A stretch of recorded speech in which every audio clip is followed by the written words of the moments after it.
Yes, good morning, everyone, and welcome back to the Football Tribe UG channel. Robert Kesakos is your usual suspect. Welcome back to yet another live broadcast on your favorite football updates channel. It's a pleasure to be back with you on this beautiful Wednesday morning, the 8th of April 2026. I do come to you live from Kampala, Uganda, where it's 25 minutes after the hour of 9 a.m. So indulge me as we go through this broadcast. So we'll be reviewing the action from last night, in which Arsenal managed to overcome Sporting CP, beating them by goal to nil, while Real Madrid did lose at home against FC Bayern Munich. And then we'll also get to have the insights over what we should expect to transpire in tonight's fixtures.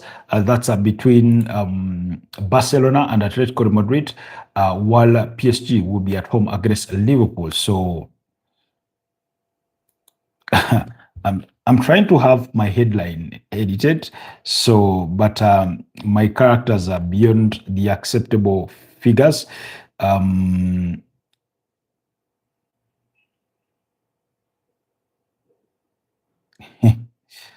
Okay, we'll keep it that way for the meantime.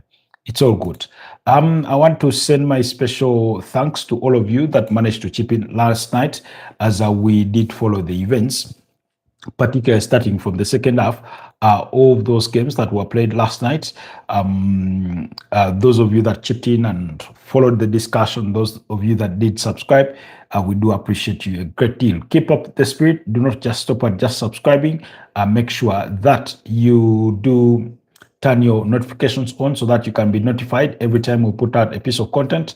Make sure you do, like, comment, and share. Every time you do that, you help the algorithm do recommend our content to bigger and wider audiences of similar interests. So that's the reason as to why I will remind you and urge you to keep doing those actions. Anyways, you'll allow me have our audios tested just to make sure everything does check out before we start this morning's conversation really. And one that I do think will be quite very fruitful, given what's on the package or on the menu for this morning. Okay, where do we start it? What should we start with? Let's start. I think there's only one place to start. I think last night was a night, for those of you that are just joining us, welcome to the Football Tribe UG channel. So leave me a comment down in the comment section where you're joining us from. What team do you support? What do you like? Your reaction from last night's games in the UEFA Champions League, all that and more. Give us your reaction and we'll be reading it from the comment section.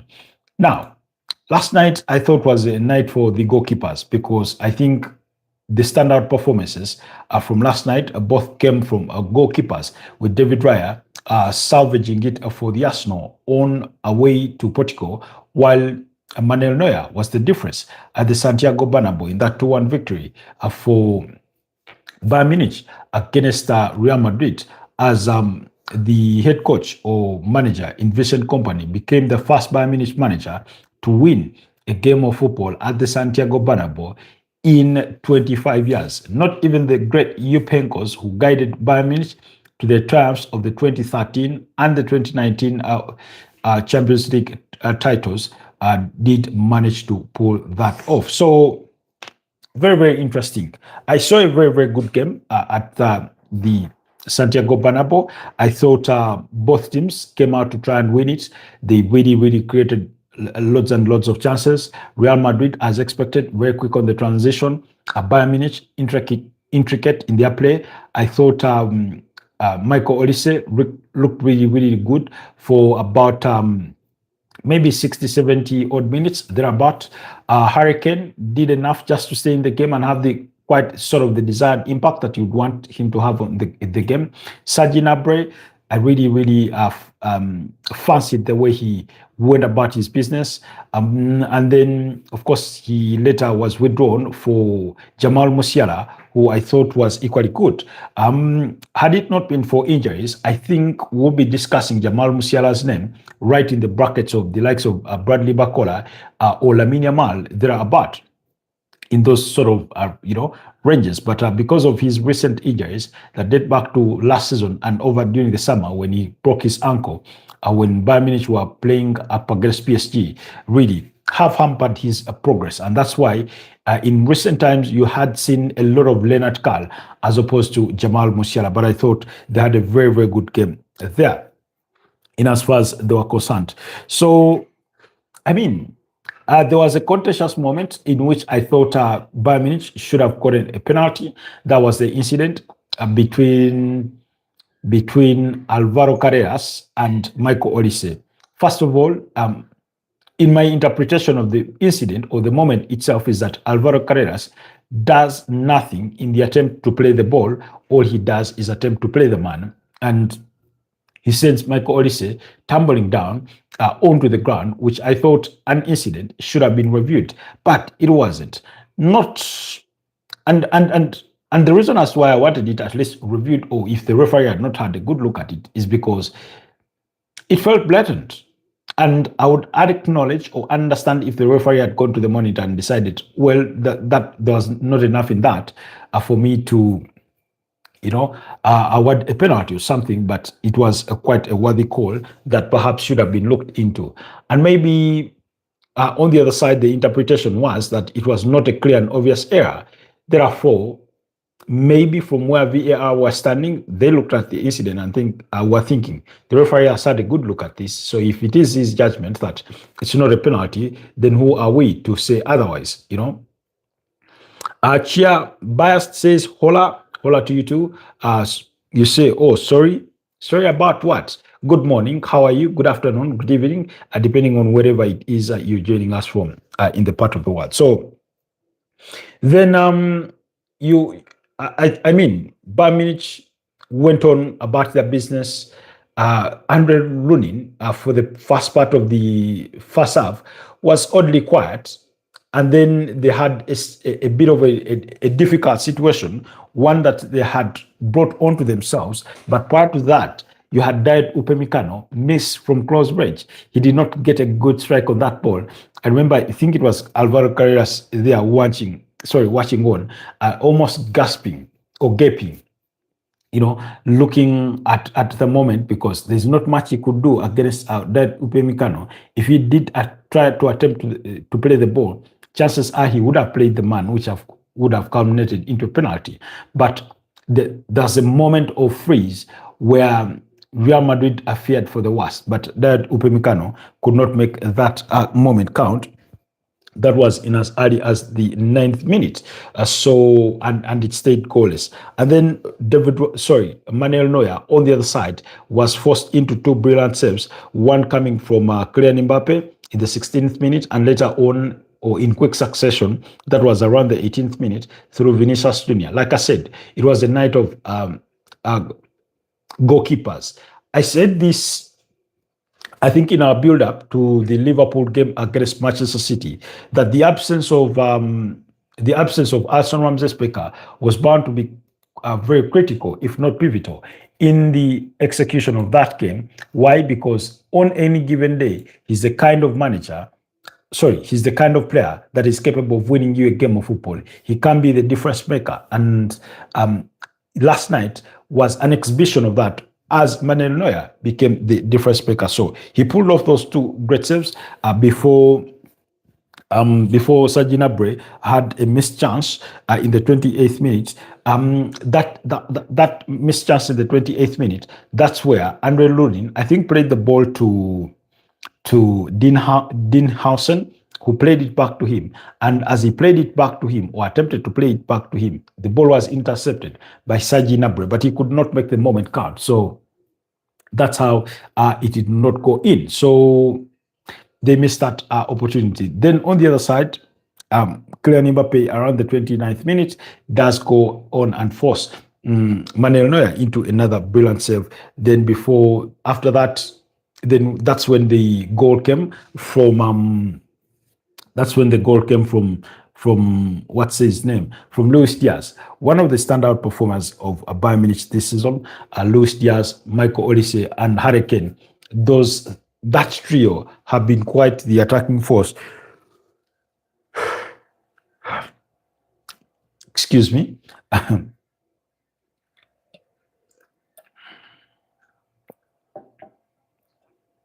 think I think I need a medicine for yawning.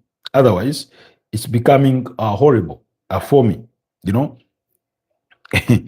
especially in the morning hours. I feel like there's a great deal of yawning in the morning hours. I don't know what causes that. It's not a result of being tired. At least that's not what I feel. It's not a result of. I don't think it's fatigue, but it does quite happen every early in the morning that I do yawn a lot. But anyway, I'll keep sipping some water and hope for the best. So, Luis Diaz, Alexander Trent Arnold lost his man, and Luis Diaz ran in behind him. He was supposed to be tracking him, but he lost his man. Serge Gnabry played a brilliant pass, and that through ball was just exquisite. And Luis Diaz converted it to make it 1-0. Now, when you look back in the build-up of that game, there's a moment where Serge Gnabry has Tchouaméni. I don't know if it was Thiago Pina, and then you had Dean Howson approaching.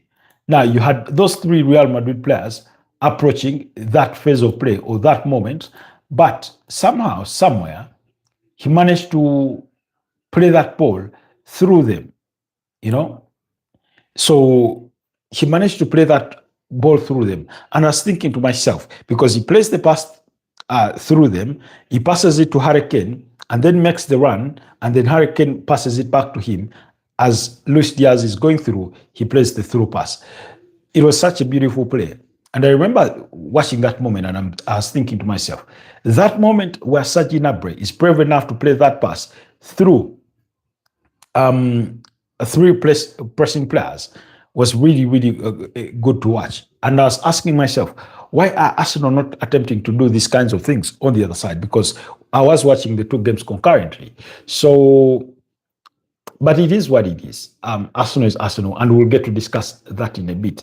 But I thought that moment was really, really a beautiful play. So, Bayern Munich took into halftime that 1-0 lead, and then resumed for the second half.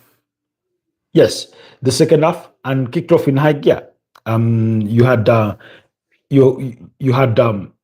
Harry Kane score in the 46th minute. That is quickly upon the restart. And again, when you watch that goal, Hunter, hi Hunter, how are you? How are you, Hunter? Good to have you on the broadcast. Now, when you watch Bayern Munich's second goal, Michael Olise could be described as a crowd puller, because all he did was drive that ball towards the 18-yard box. And in doing so, he had the attention of Tchouaméni. He had the attention of, he had the attention of Tchouaméni. He had the attention of, was it Dean Howson? Because Alvaro Carreras was simply returning. He had the attention of Rudiger. Now, all the Real Madrid returning players had their focus on the ball and Michael Olise. That's where they zeroed down their effort to. And I was thinking to myself, how do you do that? Because in doing that, they lost track of the Bayern Munich players that were running in, waiting for, a cutback and a tap-in, And right at the edge of the 18-yard box, that is where, Harry Kane scores that goal from, because it's an easy pass near the D area, and he sort of smacks that ball. First time, his being very intentional in placing it in the bottom corner, knowing that it will well be within out of reach for Andre Lunin, and the ball hit the back of the net. Excuse me. And suddenly it was 2-0. And once you got 2-0 down, especially at home, you sort of it becomes difficult. The recovery becomes really, really difficult. So, but nonetheless, Real Madrid really, try. But I thought in that moment of the goal, they slept on the job. They had all their attention stolen away by one person. So probably, and in watching Harry Kane take that chance, it reminded me of why Mikel Arteta, when they went up against Bayern Munich, he tasked William Saliba to keep track of Harry Kane. So in so doing, you'd see moments where William Saliba went with Harry Kane deep into the Bayern Munich, half, just to keep track of him. And I think Real Madrid paid the price of not doing something like that, because in that moment, I thought he should be covered. Those central midfielders should be closing down on him. They should be marking that close space so that as he attempts to play the ball, maybe you put in the dive or something, or the tackle, but that wasn't the case. So, I mean, then the game went on. Chances then after that fell far between until the 65th minute, when Kylian Mbappe forces Manuel Neuer into another brilliant save. And then in the 74th minute, Kylian Mbappe scores off a Trent Alexander-Arnold assist to pull one back for the home side. Initially, it took the referee to be alerted by the goal line technology that the ball had crossed the line. There was some bit of scrappy defending in that moment. So, And basically, then you had some few other chances very late on in the game. I think around the 83rd minute or something. But Manuel Neuer was up to the challenge, so he became the difference as Bayern Munich took back that 2-1 victory advantage to the Allianz Arena, where they will beat Real Madrid next week on Wednesday for the reverse fixture of the same game or encounter. Beautiful stuff. So, I mean, there's a reason as why in our predictions we did anticipate that Bayern Munich will be one of the favorites at the start of the season, in as far as the UEFA Champions League is concerned. They're so good. They're really, really good. They're really, really well-drilled team,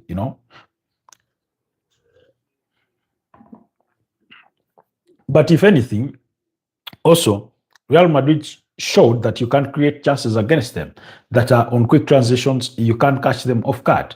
And like I said, on many occasions, it was Manuel Neuer bailing them out that kept them in the game, So a huge win. I think Bayern Munich will fast their chances of knocking out Real Madrid at the Allianz Arena. It won't be easy. They still have it all to do because their result, in a way, is not much different from that of the Arsenal. It remains a 1-goal margin that both teams carry into the reverse fixture. So, speaking of Arsenal remain unbeaten in the UEFA Champions League this season.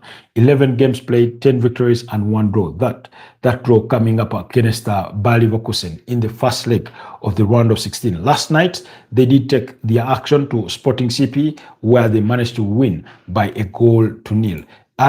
Not a convincing performance, but one that Arsenal fans must take and embrace with both arms because it is such a significant win. Not just in the UEFA Champions League tie, but also in the context of their season. And whereas the win in itself is significant, none of them will delude themselves into thinking, well, the tie is as good as done and dusted. It will be far from that because, in any case, We are talking about a Sporting Lisbon side who, after losing by 3-0 in Norway, returned home to overturn that result as they won 5-0 against Bodo Glimt after extra time to get to the quarterfinals. So I do not think Arsenal or the miners, coaches and players will be thinking about themselves as, as being comfortable in that quarterfinal tie. So again, it was the same old Arsenal. They played with caution. I thought both teams gave each other a lot of respect. Sporting CP tried to build the ball from the back. They were not being very, very successful at it. But very early on in the game, David Raya was forced into a brilliant save. And that save came, I think, very early on in the game. And when you watch when you watch Usman Diomande's pass with the outside of his foot, we are accustomed to those passes coming through from Vinicius Junior, Luka Modric, more like the Trivela pass. Yes, and this one was a long one from deep inside his own half and finding Araujo, who then struck the ball quite swiftly, but David Raya managed to pull off a brilliant save. And it remained 0-0 at the time. But those Arsenal fans must have had their hearts in their mouths for a moment there because it was such a brilliant, brilliant strike. So, and at this stage of the competition in the UEFA Champions League, there are two ways of winning. Either you are brilliant as a team generally in terms of your execution of your own ideas, especially when it comes to the attacking sense. And also the other is individual brilliance. And when you look at the results, the two results from last evening, you take the individual brilliance of both goalkeepers to, sort of justify the victories for both sides. Of course, in addition to the contributions of the respective goal scorers and assist providers.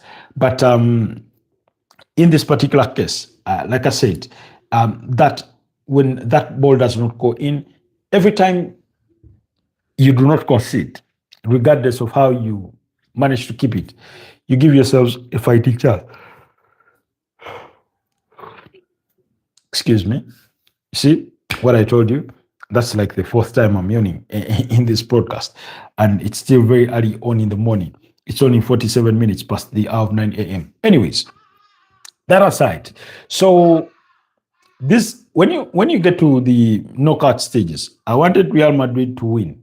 Really? Wow, that coming from you, Pedri? I don't know. There's an example I wanted to use, but I don't think you'll take it to heart. That's more like a cat wishing a mice well.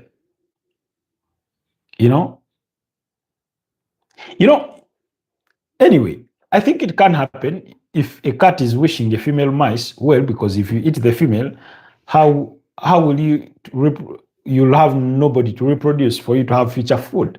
So maybe there's a world where indeed you wished Real Madrid to win, but I just do not envision it. You say I wanted Real Madrid to win because I'd rather play them in the final over Bayern Munich because I know how to play with Real Madrid. Oh. Now I understand.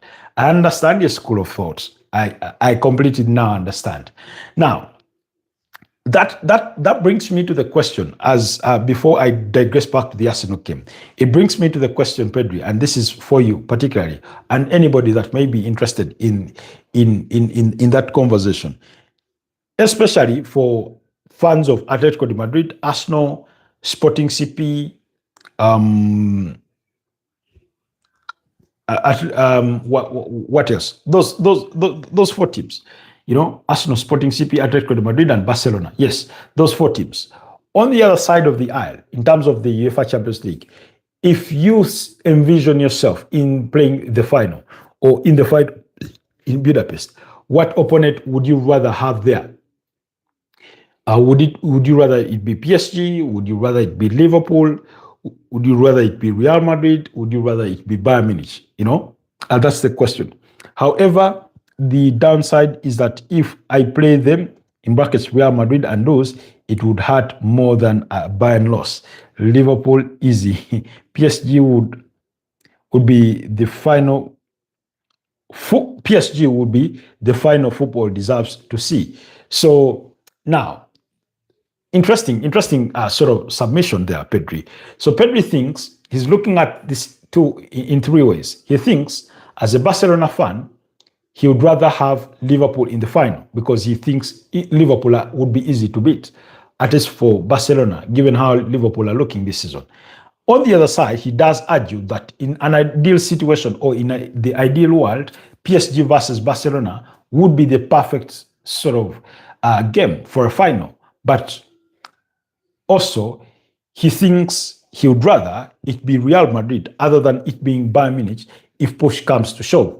Why? Because he thinks when he draws comparisons between the two sides and puts them on a weighing scale, he would rather face Real Madrid at the moment than he would want to face Bayern Munich. The one thing you ought to remember is that Real Madrid do not often lose finals.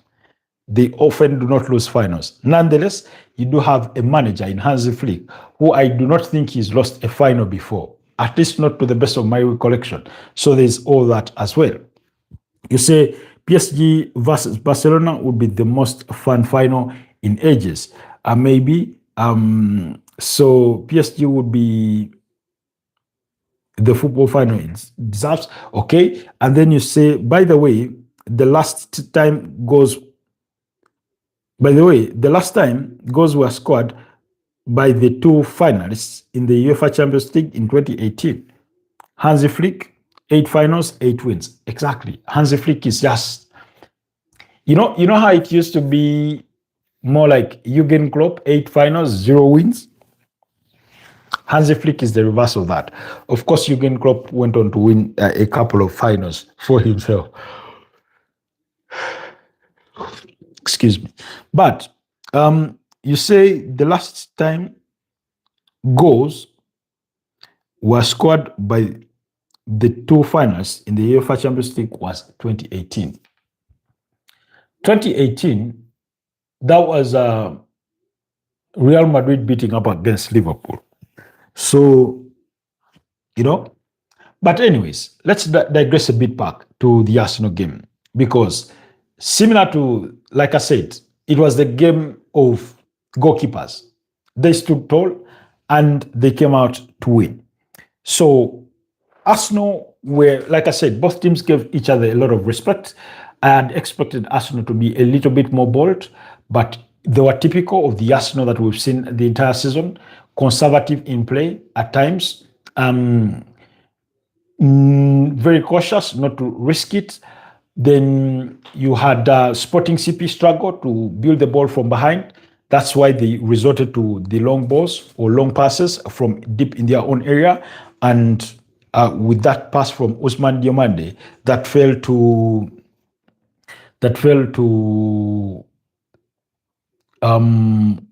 Maximiliano Araujo was really, really brilliant. And he forced David Raya into a save. Then in that moment, I think Ben White was caught a bit off guard. He did not have the best of days in Arsenal colours last night. Ben White, nor did he have a great day in office over the weekend as they lost to Southampton by 2-1. Now, I understand that there's going to be the argument, he should have rather played Christian Mosquera. But for me, I told you, when it comes to these kinds of games, I would go with experience versus exciting youngster, unless a form trumps their own measure in terms of who is on form, who is off form. And yet in recent times, it's not like Mosquera has been on such huge form.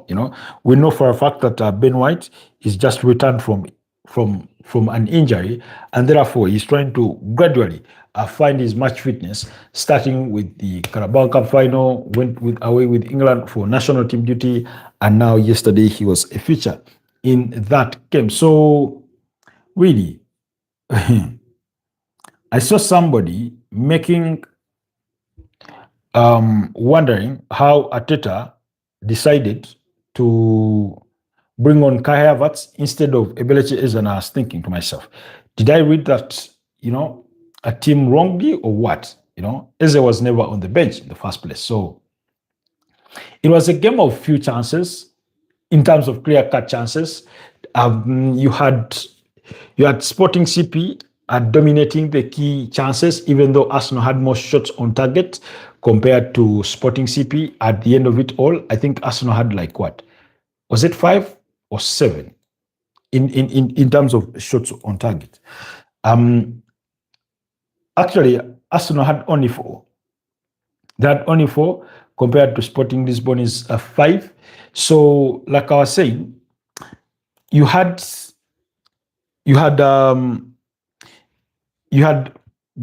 Guinea Katamo in the 82nd minute, forced David Raya into a save near the post. That header that he puts in. And then Raya had a bit of a scrappy moment in the 87th minute where he sort of saves the ball, can't hold on to it, sort of fumbles it in the area, and makes a second save before the ball is cleared away for a throw-in. So that's how it did transpire. Okay. Pedro says because last year was 5-0. Okay. Oh, okay. And makes sense. 2024 was 2-0. 2023 1-0. 2022 1-0. 2022 was 1-0. Oh, really? Was it 2-0? Because 2022 is Real Madrid versus Liverpool again. Then you talk about 2021, 1-0. Yes, Chelsea against Man City.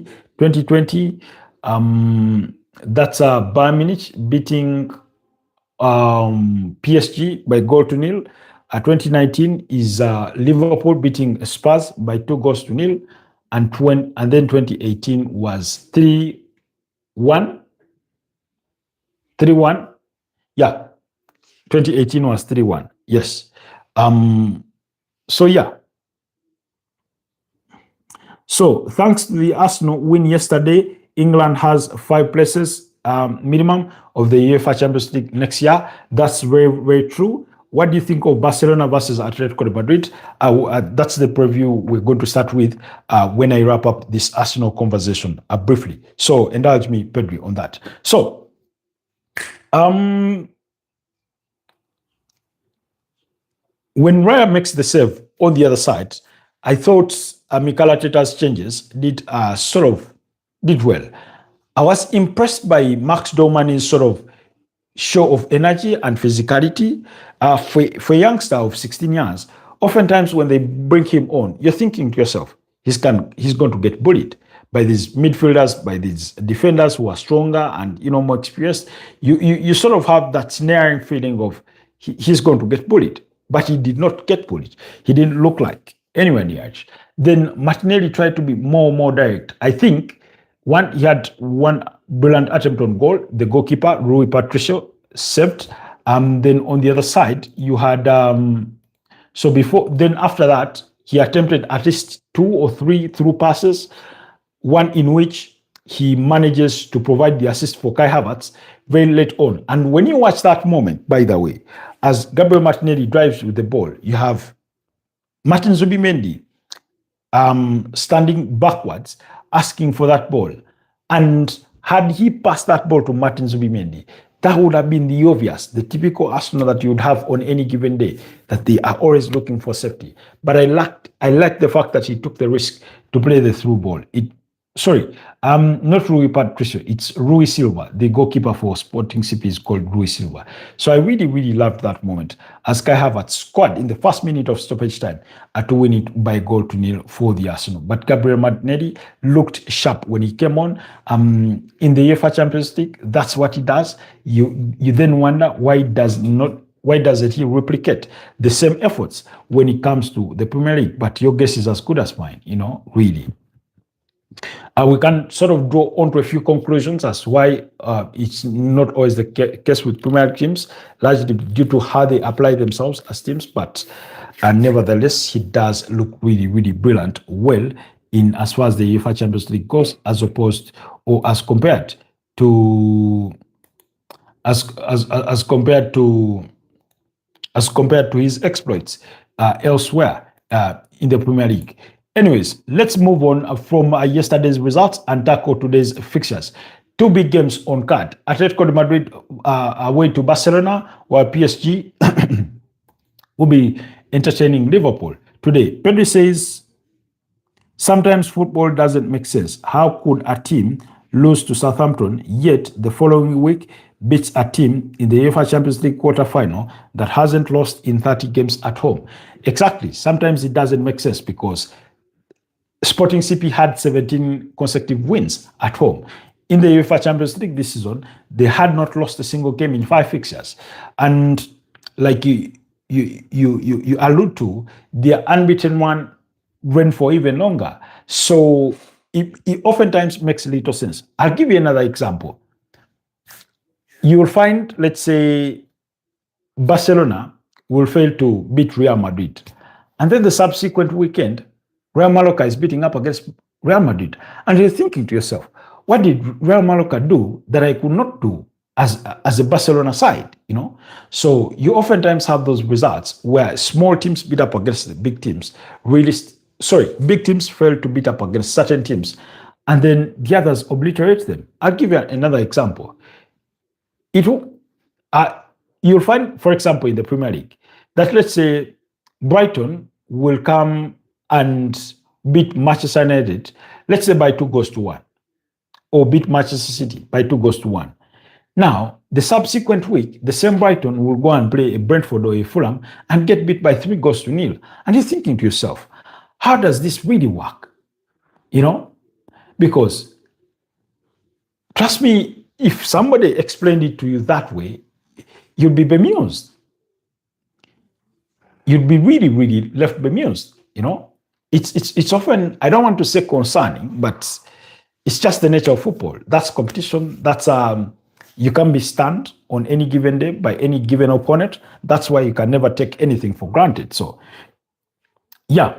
So then you say, I see Kai Havertz as an experienced player and now very calm, composed, and I think he should start over Voltmada in the World Cup for Germany. I think that's a likelihood that he starts. The thing about Kai Havertz is that he's a bit versatile, so he can play in multiple positions. I wouldn't be surprised if Nick Voltmada is still played and then they start him as a 10. So you'd have that. You'd have that. Then also, I liked his composure, the way he controlled the ball with his right and went with his left and squared to the near post. So it was really, really beautiful to watch. German went from Muller to Havertz, sad days. That's a TT vision. TTH vision. Wow. Did you have to take a dig at Kai Havertz? Then Pedro also submits to say okay. Oh, this is Yukesh. Yukesh edit says, football is the best sport, that's why. Kai Havertz is good. I think is a good girl, really. That's Yukesh. Yukesh does join us from South Africa. Thank you so much, Yukesh, for sparing the time. I think it's the first time I'm seeing you or having you on a morning broadcast. So then, and by the way, South Africa are 1 hour behind us. So it's 3 minutes past 10 a.m. That means it's 9 a.m. on the other side of the aisle. Yes, it should be. So Barcelona versus Atletico de Madrid, not an easy fixture. In any case, if by extension the weekend result is anything to go by, that should tell you everything you need to know. That Barcelona struggled to beat Atletico de Madrid. They needed an 87th minute goal from Robert Lewandowski to even get all 3 points, which were really, really valuable points, given the context of the Spanish La Liga title race, and now Real Madrid find themselves 7 points behind Barcelona. Now, in terms of how both teams look to apply themselves, this is the time to go all in. This is the time to go all in. I expect 0 reservations from both sides. First of all, it's a La Liga derby. That's for starters. 2, excuse me. being a La Liga derby is what makes it even more interesting. Both teams will afford each other the sort of respect that they deserve without fearing to go against them. We could see some really open-ended football, the way we saw Atletico de Madrid versus Real Madrid sometime this season, I think. So yeah, in terms of probable lineups, the absence of Jan Oblak is always a pain point because Jan Oblak is not is one of the best goalkeepers that there has been in the last decade or so. So Matteo Lugeri, David Hanko, Robin Lee Nomad, Marcos Llorente at right back, Alex Baina, Koke, Ademola Lookman, Giuliano Simeone, Anton Griezmann, and Julian Alvarez could be the players that start for that, for that game. Nonetheless, I wouldn't rule out, I don't know, Alexander Soloth, if he is fully fit and back to play, because he had a head injury. On the side of Barcelona, Joan Garcia is obvious in goal. Pau Kubasi, Gerard Martin, Joao Cancelo. Excuse me. Then is it Jules Koundé? Is Jules Koundé fine? Yeah, should be fine. So we could see Jules Koundé, maybe Eric Garcia, but Pedri, Dani Olmo, and Fermin Lopez. That midfield.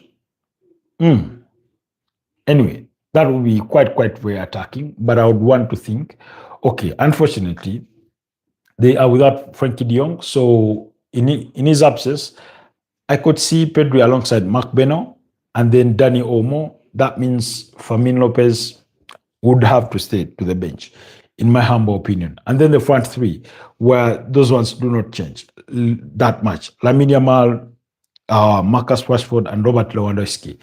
Of course, they are without their star player in Rafinha, which does cost them a great deal in terms of the goal threat they're supposed to carry to the opponent. We've seen these two sides play 5 times already this season. No, 5 times, 4 times. 4 times. Home and away in the Spanish La Liga, 2. Barcelona won that one. 2 in the Copa del Rey semi-finals, for which Atletico de Madrid came out on top over both legs, having won the first leg by 4-0 before losing the reverse fixture by 3-0. So, there's that.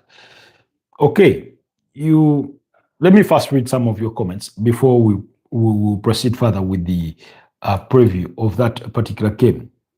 Okay, Pedro says, I hate Thomas Muller. He cooked Barcelona like a grilled 5-star steak. Okay, your hate is justified. You say every time, trust me, we wouldn't try that much. Wouldn't try that much in the Saturday game because we do not want to be tired. Titi says, I think Barcelona will win this one after 2 legs, and it will be hard. It will be hard, yes. I also fancy Barcelona's chances to go through over 2 legs, even though it's not going to be a walk in the park. Ideally, I wouldn't want Barcelona to go through. But because of Pedri, even though he's here to buy me a cup of coffee, I'll wish Barcelona the very best. Of course, at least I'll go and enjoy watching Lamine Yamal play. Okay, you say...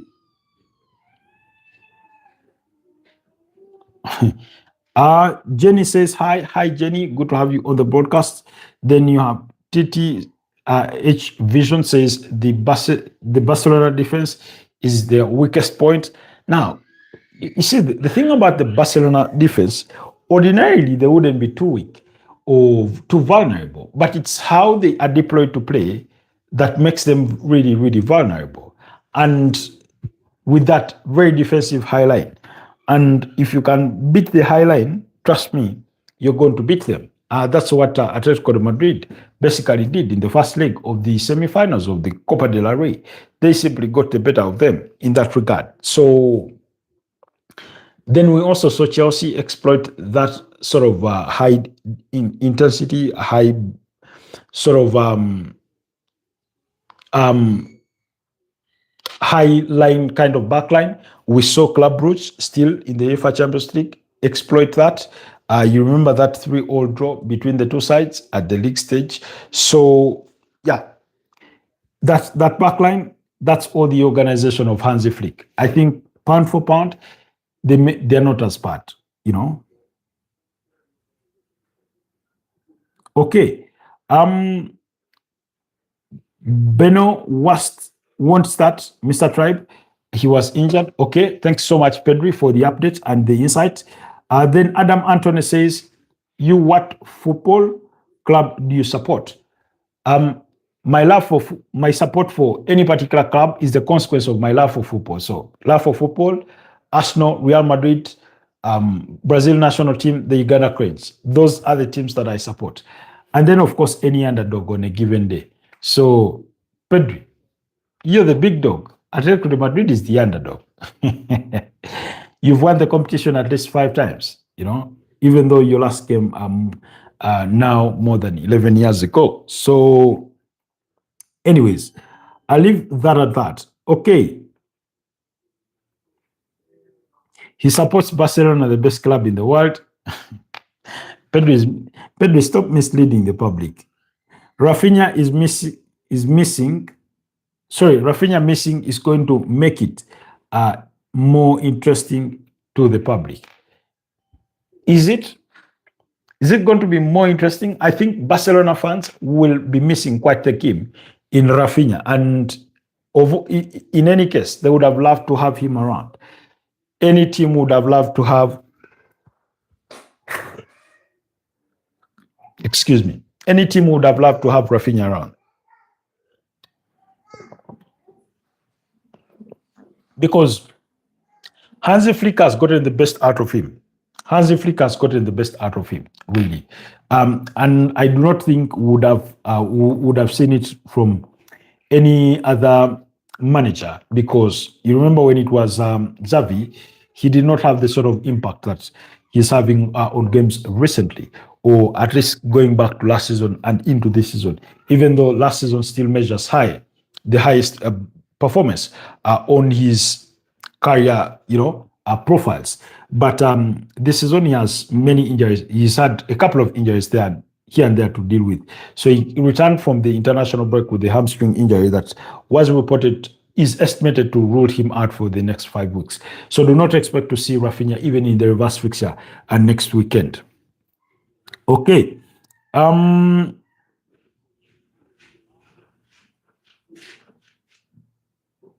Pedri says, if Barcelona will win 2 legs, I'll buy you 4 coffees. Pedri, that's I don't know. Not that it sounds like a bait, but it sounds like you're saying it because even you do not believe that you will beat Atletico de Madrid over 2 legs, like home and away. It's like you do not believe that. Is there a possibility of it happening? That victory at the Riyadh Air Stadium over the weekend should be evidence that you can do it. That means you've completed a league double against them, because the first leg, last I checked, ended in a 3-1 victory for Barcelona. So, that's how I would put it. You also say, Adam Anthony says, I think Rashford can take the Rafinha spot, and while Rafinha are recovering. You're absolutely right. He will take that slot. And I can only hope that Hansi Flick does not overthink this game, because sometimes managers, especially elite managers or the managers that we think are so good, sometimes they complicate things for themselves when they overthink the game. So, for example, he could decide, no, instead of Robert Lewandowski, I'm going to go with Ferran Torres and something like that. So, let's hope that won't be the case. Pedro says, this is a Rashford's chance to convince the manager that we should buy him. First of all, your club in Barcelona already want to sign Marcus Rashford. Nonetheless, they want to go back to Man United and renegotiate that buy option clause, which is about what, 30 million euros? And I'm thinking to myself, that must be pocket change for a team like Barcelona. But because of Tebas's rules of spending, I kind of sort of understand where they're coming from. But also, their stadium reconstruction is still a project ongoing that ought to be finished. So, I completely understand.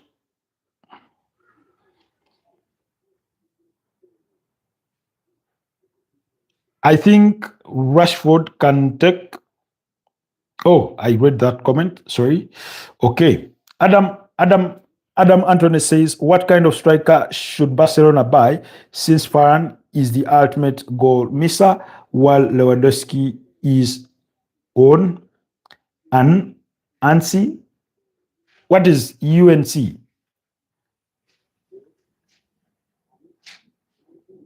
Well, Lewandowski is what? Unreliable and what? I did not get that final bit, but I sort of understand the gist. UNC means uncle. Oh, okay.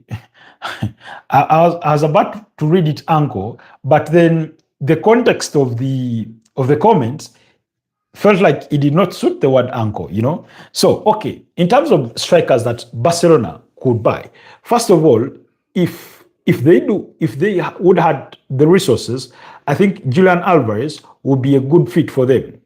Why? Because he is not that he's not the kind of traditional striker that sits there in waiting. He's sort of the low budget version of a Luis Suarez. And when I say low budget, it's not in terms of transfer cost, but in terms of how he applies himself. Julian Alvarez. Then when I scan around Europe, unfortunately, there's not too many strikers that I see around readily available on the market. And maybe that's because of, it could be because of my limited knowledge of the strikers market beyond the confines of the main 5, perhaps, leagues in the world. But I mean, because even you look around Bayern Munich and they do not have that sort of player. You look at Borussia Dortmund, nah, they do not have that sort of player. You look around Man United, Arsenal, you do not have that kind of player. Now, maybe Joao Pedro would try. Him, first of all, he's still young, only what, 20, coming on 24 years of age. Joao Pedro, I think, would be a good fit for Barcelona. I'm really trying to think here. Because Barcelona is not largely known for playing with those traditional strikers. And Robert Lewandowski was an outlier, if we are being honest. So I'm trying to think really hard for some of those options. But chances are they could even look inwards, even though inwards they do not produce so many good forwards or strikers. So when you look at Rasmus Højlund, no, he's too direct a striker. When you look at Francesco Esposito at Inter Milan, doesn't look like a good fit. Dusan Vlahovic from Bayern Munich does not a good fit in my humble opinion. So, I mean, it's really a difficult one to answer. But I hope the two options that I've mentioned, Joao Pedro and Julian Alvarez, are something that you can sort of resonate with, given how Barcelona apply themselves. Titi says Barcelona should get Osimhen. He could be their new Eto'o. Osimhen is a good striker, although, given how Barcelona play, I wouldn't be surprised if they think, not our type of player. Pedri says, okay, if Barcelona do not qualify, if Barcelona do not qualify, I'll get you 4 coffees. If Barcelona win the UEFA Champions League, I'll donate 100 euros. Wow. Pedro is baiting me. On the other side, I have Arsenal, who I wish could win it for the first time in their history. So, in me wanting the €100, should that come at the expense of me wanting Arsenal to win it for the first time? And by that I speak as an Arsenal fan, guys, not as the objective, presenter that is seated before you. So, €100. €100, by the way, for those of you that do not know, that's almost 500,000 Uganda shillings. That's the ballpark. But no, anyways, we'll have to see. Pedro, we'll have to see on that.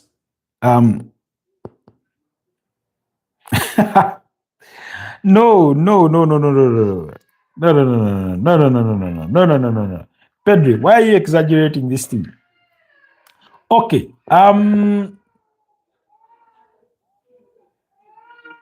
You say if Barcelona do not qualify, I'll get you for coffee. I think Barcelona will qualify. They will qualify for the semi-finals. That's what I think. Over 2 legs. I feel like they just have it in them to overcome Atletico de Madrid. And the thing about Atletico de Madrid is not because they're not strong enough a team. They just struggle with that balance of both defending really well and then attacking really well. They struggle with that balance. I've said this before and I'll repeat it. When they come and they're looking really, really good in the attacking sense, they tend to struggle in their defending responsibilities. However, I was encouraged by their performance defensively over the weekend. So let's see how they behave today. They are going away to the Camp Nou. If they do not get obliterated by these things, by 3-0, 4-1, 5-1, then they will have a fighting chance going back in the reverse fixture or in the second leg. So that's how I'll put it at. Then also, Titi says, a part of me wants to lose to Sporting CP, so we do not have to bottle the UEFA Champions League and have the unnecessary pain. Just win the bloody Premier League. Titi, I completely understand where you're coming from. Perhaps you do, from what I do gather, you share similar sentiments with Thierry Henry, and who else was it? There's somebody else.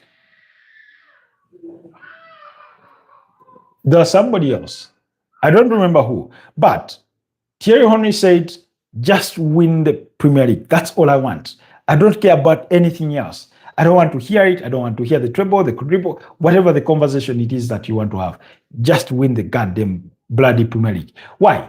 There's this sense of feeling among some Arsenal fans and well-wishers that if Arsenal do get it over the line and win a major piece of silverware, whether it's the Premier League title, which is most preferably what majority Arsenal fans want, and because they are in the lead at the Premier League table, is that they could go on to be dominant, that they will have overcome their fear of losing to sort of begin risking it all and play very, very more entertaining football than the one they currently are playing with. So, so in that sort of sense. So I completely understand.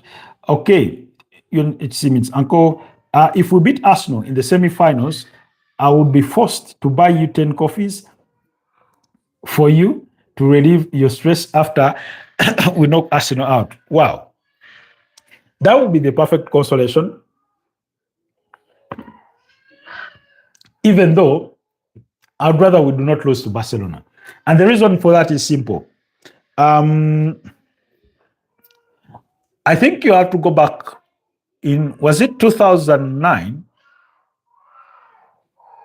Was it 2009? 2009-10 season? For the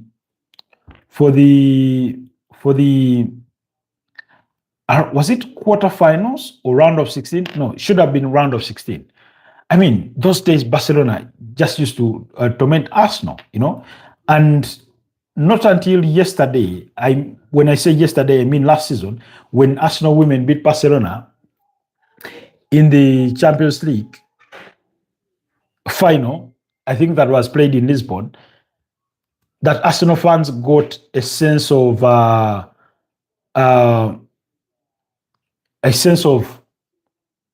what it feels like to win against Barcelona.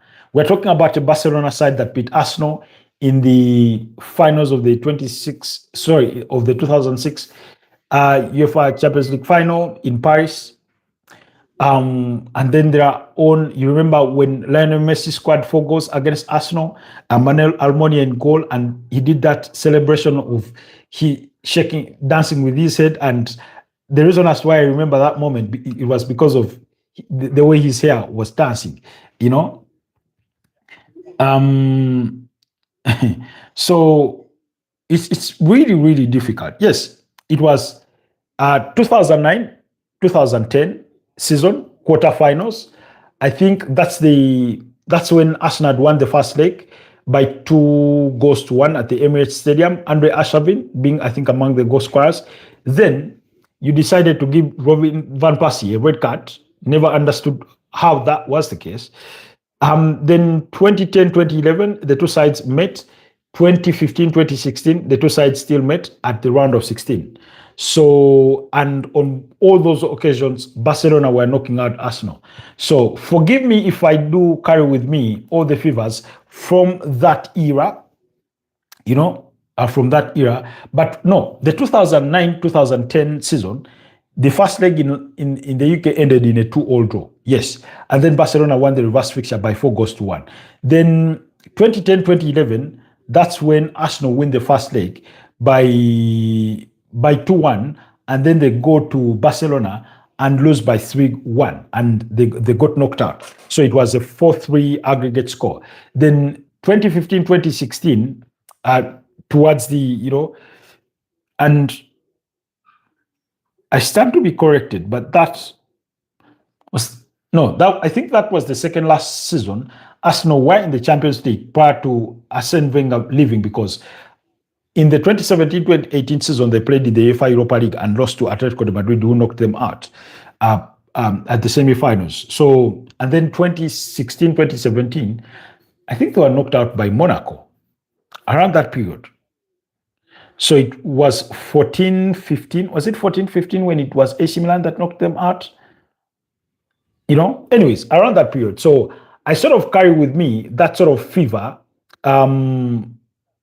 with me about Barcelona, if I'm being honest. So I wouldn't pray to, I wouldn't be so eager to meet Barcelona. In any case, if it is the selfish or wishful thinking of who should Arsenal would rather meet at the semi-finals, I'd rather it be Atletico de Madrid all day long, not Barcelona, all day long.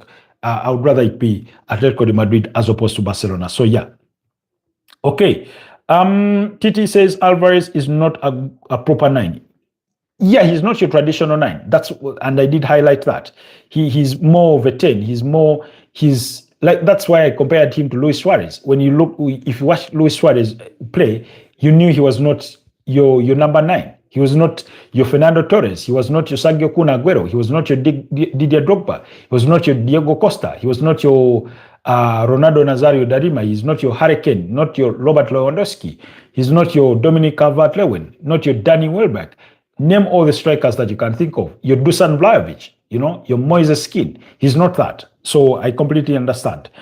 You say, okay, he's a second striker in a 4-4-2 with the main 9, or maybe a very offensive 10 in a 4-3-3, but he does not have the movement of a 9 nor the physique of one.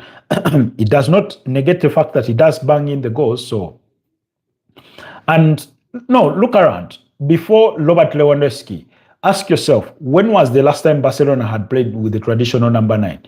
Ask yourself that question. When you find the answer, you'll know why my suggestion was Julian Alvarez, you know? So that's sort of the school of thought that I had in mind when I was making that suggestion over Julian Alvarez and then Joao Pedro. Even when you watch Joao Pedro is not different from Julian Alvarez, you know? So my suggestion was primarily based on how I have come to know Barcelona, on how they apply themselves. You say first target is Julian Alvarez, second is Victor Osimhen, number 3 is Lautaro Martinez, but we will finalize any striker mover after the World Cup. We will most likely confirm the signing of Bastoni before the World Cup. Yeah, I've heard that. Sandro Bastoni coming into your backline. Then, okay, Osimhen. Nah, okay, we'll see. Lautaro Martinez, I've always wanted Lautaro Martinez to leave Inter Milan, but he sort of dragged his feet about it. Maybe he loves it in Italy. Pedro, you say, Mr. Tribe, you have a baby girl crying in your house? No. She was crying from outside the house. Apologies on that background noise. My microphone noise cancellation is not at its very best. So, and for the regulars on the channel, you know that sometimes every once in a while, or every now and then, you may hear some noises protrude through. You say, okay, Adam Anthony says, imagine Arsenal bottle all trophies. Jesus Christ. That's by the way, it's a very huge possibility, and that's the scare or the fever that is living within the Arsenal fan base at the moment. Trust me, that's the greatest fear that they have, that they could lose it all, that they could bottle it all. And by the way, when it comes to the UEFA Champions League, if they get beat and get knocked out, maybe at the semi-finals, or get beat at the final, I think the world of football, or even Arsenal fans, would be able to take that, as painful as it would be. But bottling the Premier League title, that would be quite the dagger. That could be quite the dagger. And like I said, if that were to happen, there are huge chances that Mikel Arteta resigns. Forget him being fired, because I think his bosses may sort of turn the eye the other direction and think otherwise. But for the Arsenal fans, many of them would be done with him, but he himself, and this is about himself as an individual. And why I think he would resign is because how do you motivate yourself to go again after that sort of disappointment? Because he's already had 3 second place finishes in the Champions League. Sorry, in the Premier League, and then a semi-final loss in the Champions League. How do you dust yourself off to motivate yourself into going back into another season? What courage would you have to summon? You must be of a different mold for you to go back in again. Really. So that's how I want to think about it. Okay, it would be the best comedy series I ever watched. Pedri, that wouldn't be comedy. That would be a horror story. It would be a horror story. Pedri, Adam says true to Pedri. After Bayern H2,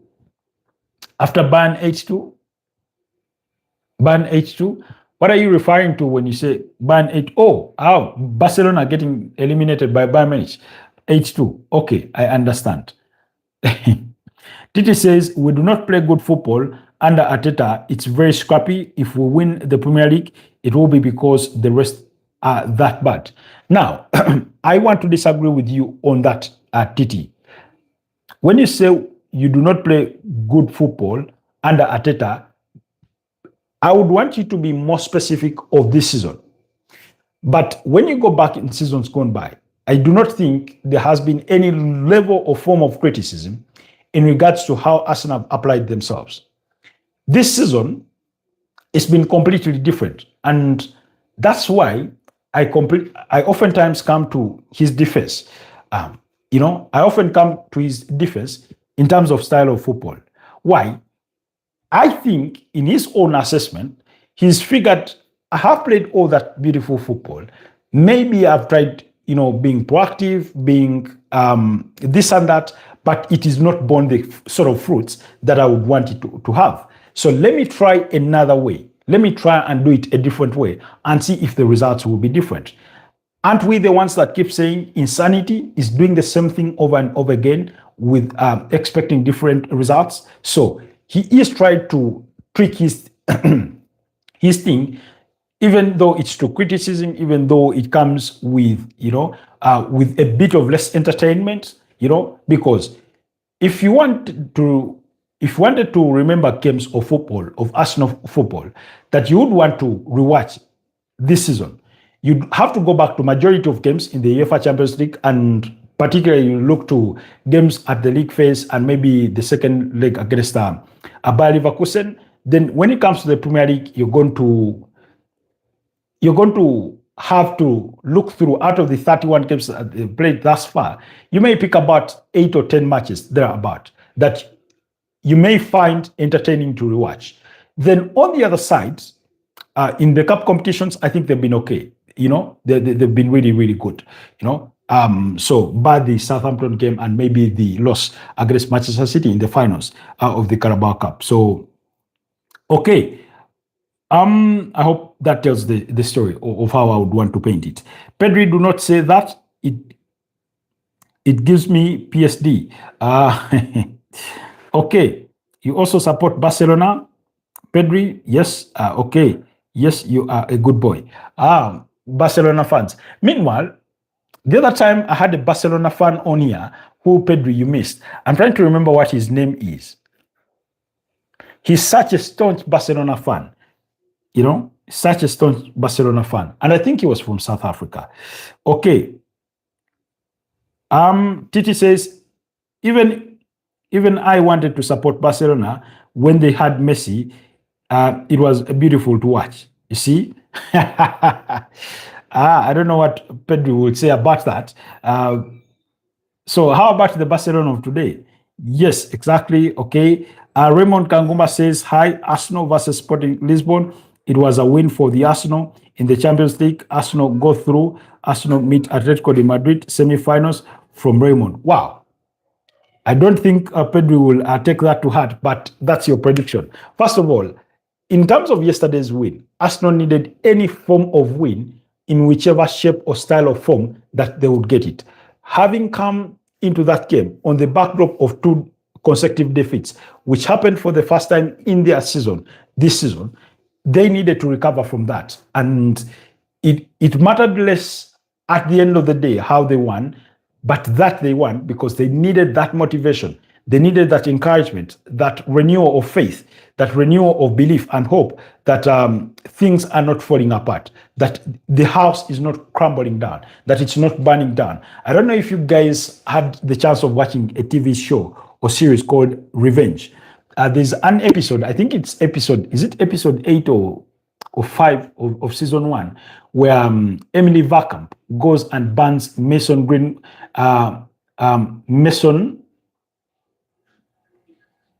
he's called what? It was called Mason something. He burnt his house down, the guy that was a writer. So now Arsenal were in that moment. Losing yesterday's game would have meant the feeling of feeling a house burned down. Watching it burn down. It would have dented their belief, their hope, their faith, their courage. So they needed that. So in other words, the end justifies the means. We'll tell you who won the next 2 World Cups. Okay. Oh, I missed a comment. You will meet me in the semis. Okay. His wish is for Raymond, his view is that Atletico de Madrid will come through. And like I told you, Pedri, I'd rather Atletico de Madrid than Barcelona in the semis. But good luck to you in your own endeavors. Okay, you say if we bottle everything, again, I would have to take a break from football. It's too much bottling in 7 years. Wow. I think our TT Vision has memories of the 2019 UEFA Europa League final in Baku, Azerbaijan, where Arsenal got obliterated by Chelsea, beating them by 4-1. So he has those memories. He has the memories of missing out on pieces of silverware in years gone by, So yeah, I understand. Pedri Bola, okay. The whole the whole philosophy is defend with everyone, even attacking players, and try to get a goal from set pieces or some way. Better to draw than lose mentally. Not enjoyable to watch. Now, okay. I do not think okay, the philosophy is not necessarily defend. However, let me use this analogy. If you have burnt your fingers before, you'd approach fire with caution. I don't know if you've ever had the chance of lifting a saucepan or a pan off the fire or the gas, whatever you may want to, whatever you use. If you have seen your mother pick up that pan with their bare fingers and put it to the side, you'd think it is easy to do. Then, one day you attempt it and you burn your fingers. The next time you try it, you'll be very cautious. So Arsenal play in such a manner that because they burnt their fingers before, they are cautious. How? They prefer safety first. And in that safety first, it's not really about defending. It's really about not doing more to go forward. That's why I have criticized them for oftentimes they are playing in their own box in their own half, as though that's where they're trying to score, instead of playing more in the opponent's half.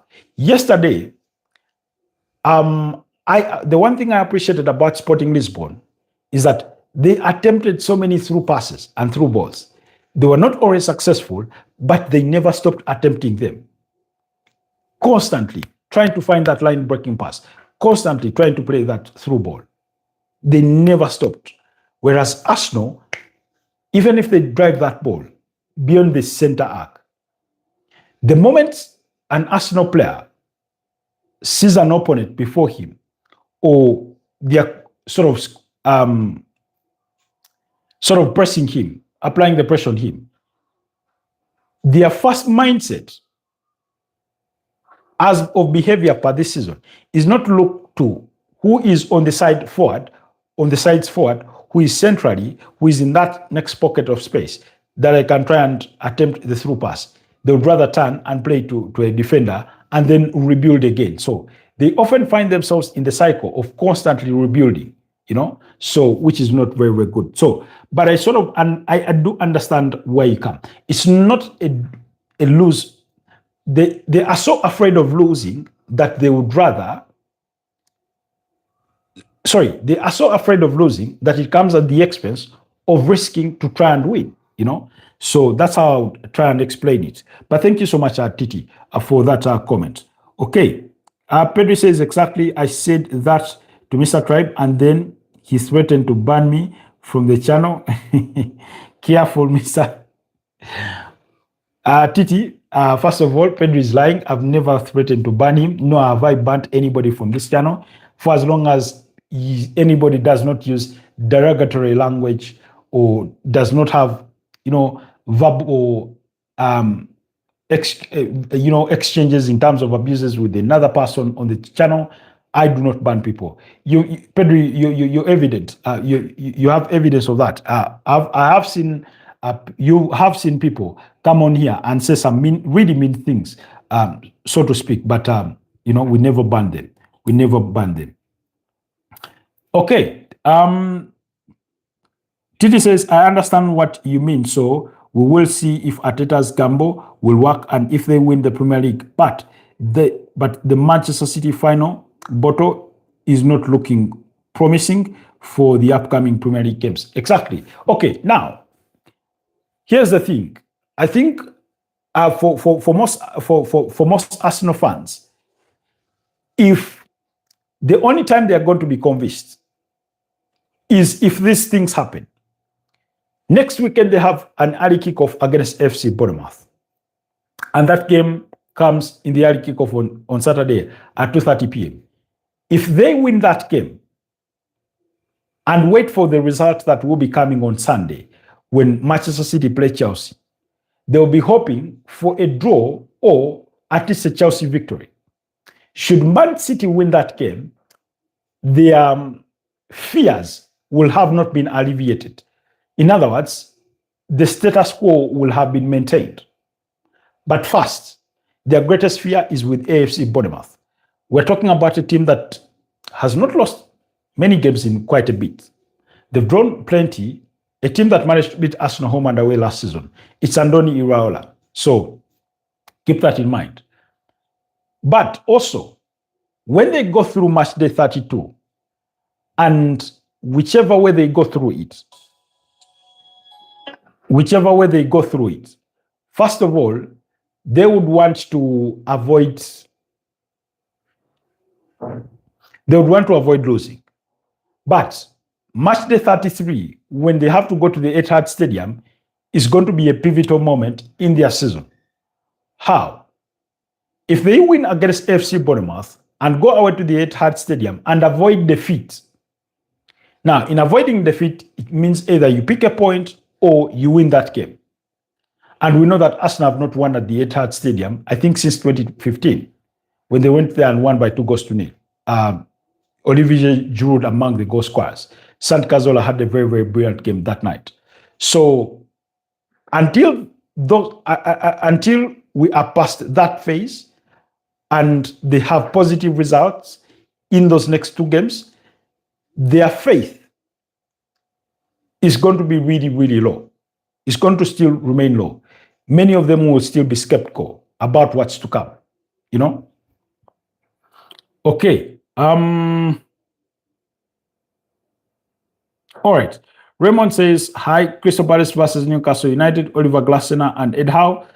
Which manager will be sacked in the Premier League? Ed Howe, sacked from Newcastle, Xabi Alonso appointed.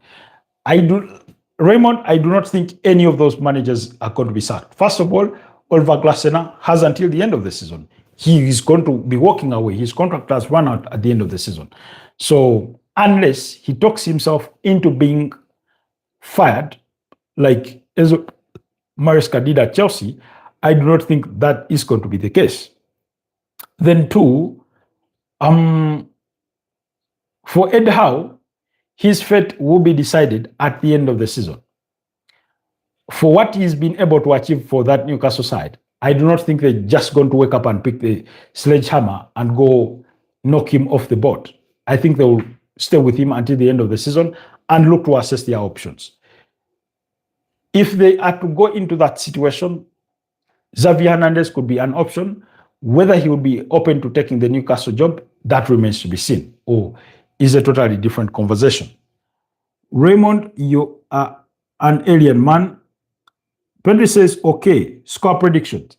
Barcelona 4, Atletico de Madrid 1. I'm sure that's more wishful than it is objective. PSG 5, Liverpool 2. Wow. Okay. So I think the shackles are going to be taken off for Atletico de Madrid and Barcelona tonight. Atletico de Madrid must try as much as they can to avoid a heavy, embarrassing, humiliating, shameful defeat at Camp Nou. That's the first thing they need to make sure.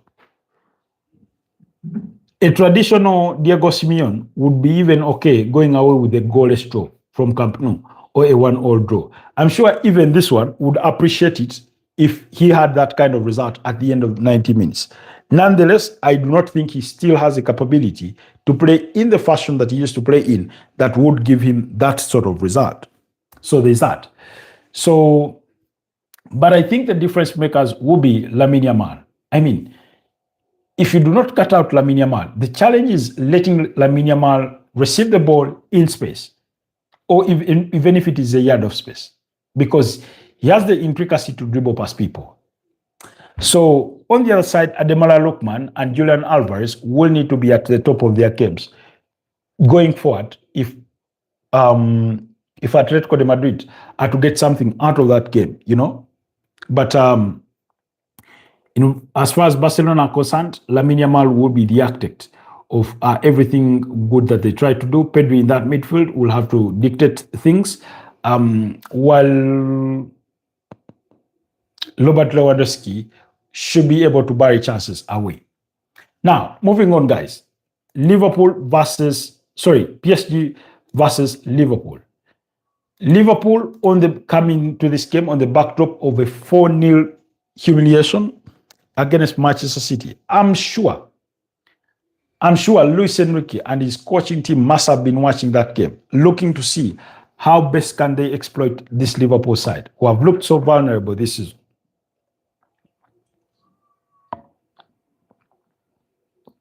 They've looked so vulnerable this season. They've looked so vulnerable this season. So I'm short of words of encouragement or even promise or positives to sell to Liverpool fans. And I'm sorry, guys, to disappoint you. Why? Because Liverpool have not thus far played in such a manner that is convincing that they are capable of dismissing a team like PSG. On paper, they are very capable. They have the kind of players that have those capabilities. And in the UEFA Champions League thus far this season, they've done themselves well. You know, it hasn't been always pretty, but they've done well. So, Georgi Mamadashvili, the absence of Alson Ramsey-Becker remains a sticking point for me. Ibrahim Konate, who did not have a good weekend. Virgil van Dijk looks to be, he's like, sometimes he plays as though he's playing retirement football. Milos Kakes, Jeremy Frimpong, Ryan Gravenberch, McAllister, Szoboszlai. I do not want Szoboszlai as a 10. Florian Wirtz, Mohamed Salah, and Hugo Ekitike. That's the kind of team that could start. On the other side, expect Matevi Safonov in goal, Achraf Hakimi, Nuno Mendes, Costa Marquinhos, William Pacho, Warren Zaire-Emery, Joao Neves, and Vitinha, Desiree Doué, Ousmane Dembele, and Kvicha Kvaratskhelia. So, Alson is out, Conor Bradley is out, Wataru Endo is out, Giovanni Leon is out, Stefan Bajcetic is out. Bradley Barcola is out, Fabian Ruiz is out, as well as Quinton Njatuo. Those are the ones that are out for PSG. So now, Liverpool will need to be very excellent with dead ball situations if they are to get something out of this game. Szoboszlai needs to really step up. He had a poor performance over the weekend. You know, he needs to step up. Florian Wirtz, he needs to wake up, step up, and up his game. You know, that's Florian Wirtz. Mohamed Salah is sort of a sleeping giant. Somebody needs to reawaken the sleeping giant in Mohamed Salah. You know? Pedri says he is too cold. You will see a different Yamal today. Let's hope that will be the case, because I think that's what we would enjoy, you know, in seeing a different Lamine Yamal, you know. So, but they need to mark him out to limit the danger. Excuse me. So,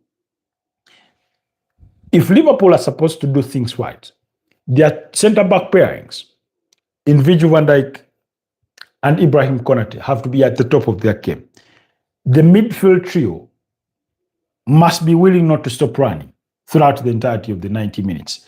And then Hugo Ekitike, Mohamed Salah, and Florian Wirtz must be exceptional. They need to have an exceptional day today to ensure that Liverpool walk away with something. Last season, they went there and won this game by a goal to nil before losing by similar scoreline the season prior. In the earlier fixture at the round of 16.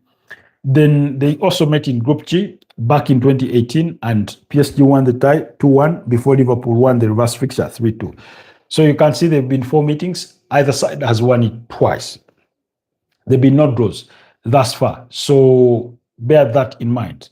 Then Liverpool will need to be wary of Ousmane Dembele, Kvicha Kvaratskhelia, Desiree Doué, Vitinha. Can be all over the place. Achraf Hakimi with his overlapping runs. Nuno Mendes, same story. So I do not see Liverpool winning this one. I'll go 2-1 PSG. That's my prediction. Anything can happen, nonetheless. Liverpool have shown us they can do it. They could do it before again.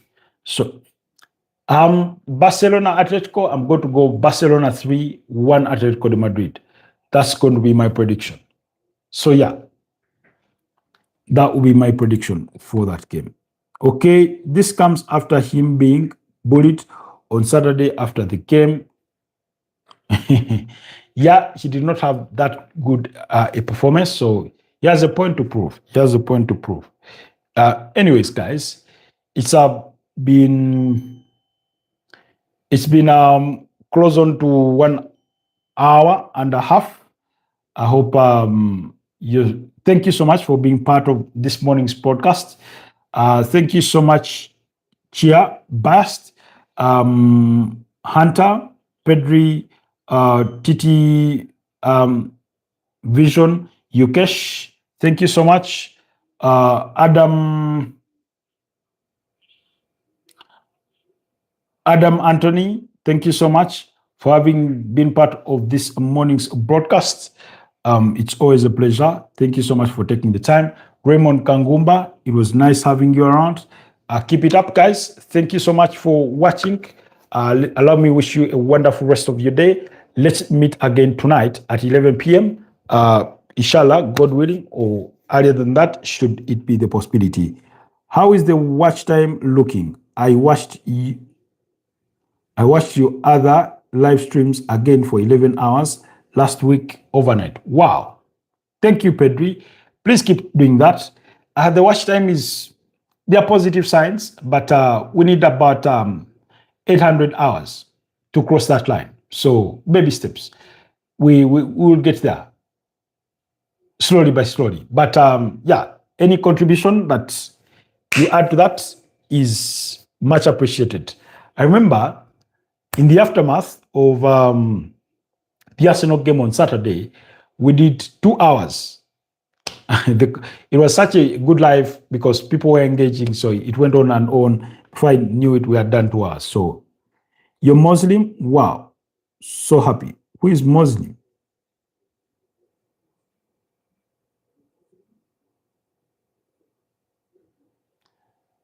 Because I said, inshallah, Pedri, for purposes of correction, I'm not Muslim, I'm Christian. But once in a while, you do pick up on those Muslim words or words of Islam. For example, when they lose somebody, they say, Inna lillahi wa inna lillahi lajuna. The pronunciation may not be spot on, but at least they say something like that. So, but God willing, we will get there. So thank you so much, Pedri, and the rest of you for always choosing to be part of the Football Tribe UG channel. Keep watching, keep supporting. Those of you that watch these live broadcasts long after they've ended, those who rewatch them for the fun of it and the idea of supporting the channel in terms of our watch time, we do appreciate you. We do not take your love and support for granted. It's good. Keep it open to everyone. It's been a pleasure. A bless. Bye-bye for now. Have a blessed day.